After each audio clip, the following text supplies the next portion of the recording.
Paano mag-compute ng wire size gamit ang VDI? Ano ang VDI? Or Voltage Drop Index? Alam mo ba na pag mali ang wire size, equal sayang power, dagdag gastos, at delikado sa solar setup system mo? VDI or Voltage Drop Index.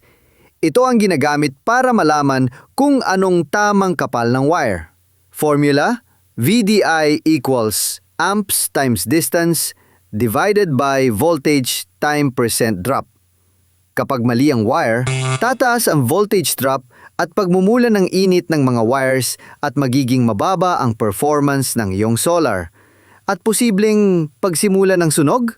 Tandaan, huwag nating tipirin nag-ating solar setup lalong-lalo na nag-wire size dahil dito nakasalalay ang ating safety at ari-arian. Gusto mo bang matutong mag-compute step by step?